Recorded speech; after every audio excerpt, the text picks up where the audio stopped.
Hey guys, Dabu7.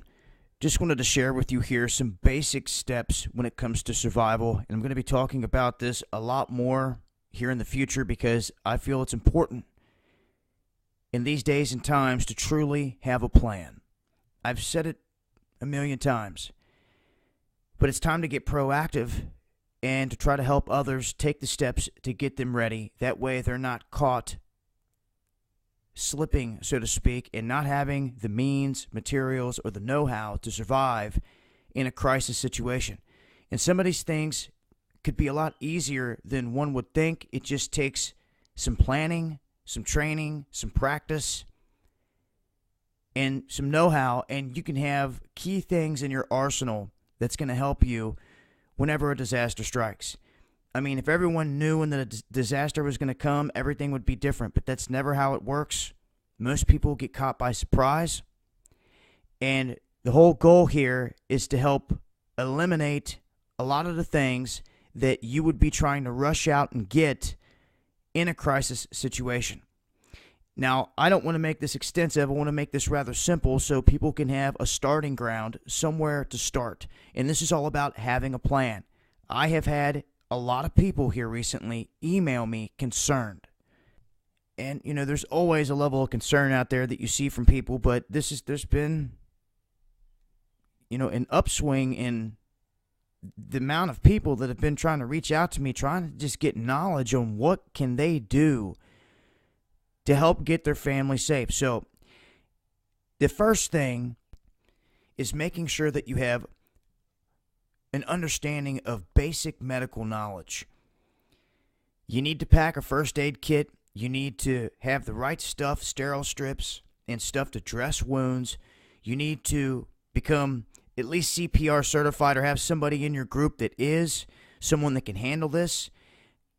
It's going to pay off to have those folks around. And this is why my number 7 here, this ties into many of the first 6, because it's all about the people. It's all about your numbers. It's not about running into the woods thinking you're going to survive by yourself. The strength is really going to be in your numbers, especially when other groups figure that out and try to come into your turf and they're desperate. If they outnumber you, you're outnumbered. If you have large numbers, you may win every time, and it may be the sole reason that you win every time.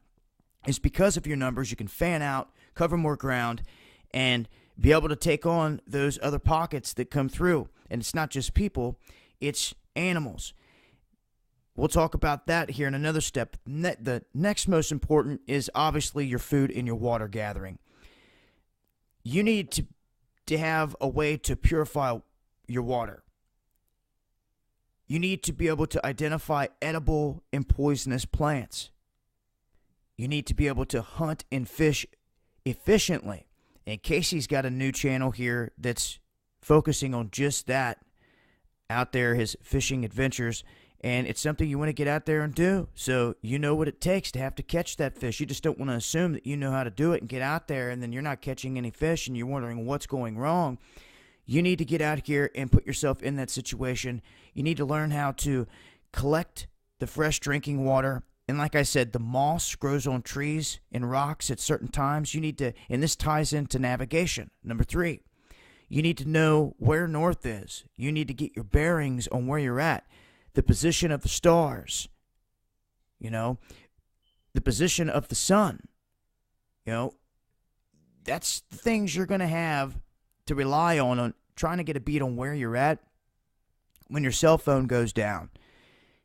Building a fire is the next key one. This may be taken for granted by many people that have a lighter in their pocket and matches around, but in a disaster, this is what you need. You need like a good machete, a good flint striker, fire starter. They sell them out there for cheap, some that are even waterproof. Make sure you got one of those in your little bag, okay? And put one in each individual's bag because they're cheap. You can get them small, waterproof. They'll last for a long time, and there you go. There's your fire. Everyone's got one in their arsenal. If one goes out, you've got plenty more. Basic defense would be the next one. Basic defense, and this ties in to number 7, the big one that overlaps in many of these instances. you need strong numbers because your basic defense here is against wildlife and enemy intruders. You need to be able to, and this ties into the final one they have listed here, well, in number 6, is shelter building, where you need to be able to survive because people out here that can build a shelter are 10 times more likely to survive in a disaster situation than those who don't. It keeps you warm, protected, safe from the elements, other dangers. It keeps you away from the wilderness, and your chances of survival over a long period of time are a lot better if you know how to do this. And this is why it's essential to have a plan, to build your emergency preparedness kit, to brush up on all these basic skills in order to thrive in any disaster. Imagine Yellowstone erupted. Imagine New Madrid got hit with the earthquake. Imagine a tsunami hit the East Coast at some event, big earthquakes. There was a disaster where stuff started to happen. What if cyber attack hits the grid? They shut off electric. If you can plan for what I say is an EMP style collapse, if you can just in your mind plan for that coming on the heels of, say, a big earthquake, I think if you can plan for that and make it through that, practice, then anything smaller you're going to have better odds of surviving through. And keep in mind, a massive event like an eruption at Yellowstone or any other big volcano can drastically change not only life in the United States, but around the globe. Things will not go back to normal for decades in that instance. We should remember that. And after the initial fallout, you have to be out of the ash plume area. I don't care if you've got to pick up and pack your bags. You've got to drive all the way down toward New Mexico, Arizona, Texas, somewhere else to get out of the line of fire where this plume's going to be going, because it's going to turn your lungs into concrete if you inhale it.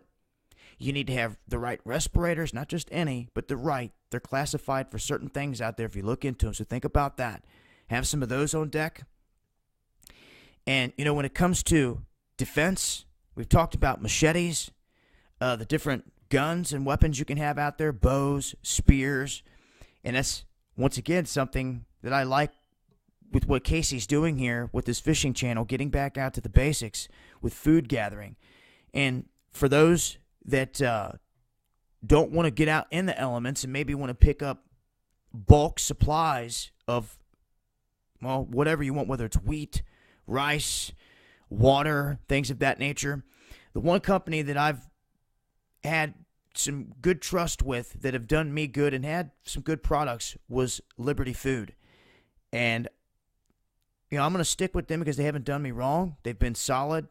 I like the fact that they have products out there that have no glyphosate in it, non-GMO, and everything else. So those are things to take into consideration when you're stocking up on what you may live on for years for survival. You don't want it to be laced with GMOs and things like that. All this tying in to one big thing, and that's to have a plan here. Basic medical knowledge being 1, food, water gathering, 2, 3 being navigation, 4, fire building, 5, basic defense, 6, shelter building, and 7 is basically a combination of all these, and it's in knowing that the strength is in your numbers and in a barter system. Be thinking about that. When the system goes down and the dollars are worth nothing and they won't even burn to keep you warm, and all the elite are running and they've got their precious metals and everything else, their offshore accounts, only thing you're going to have time to do is set up a system here that works in each neighborhood, in each city, and hopefully expand on that, because it's going to take time. But they want chaos in these moments. You remember that. Don't feed into it. You're going to have people that lose it. Just have a plan. I hope this is a good starting ground for some of you that was asking. I'll leave links and information in the description box where you can find more. I'm going to continue to discuss the steps that we can take individually to keep our family safe. Listen, weather's getting warm. Get the boys and girls out at the range, drawing back on some bows, casting some poles, cleaning the 22s up, okay?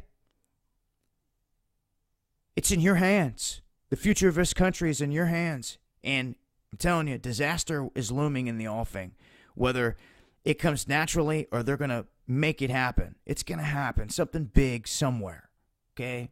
In the United States, there hasn't been a massive earthquake, volcanic activity, anything massive, since 9/11 is as far as attacks go or anything like that. Something massive is in the offing. I can guarantee you that. Have a plan. This has been Dabu7. Much love, y'all.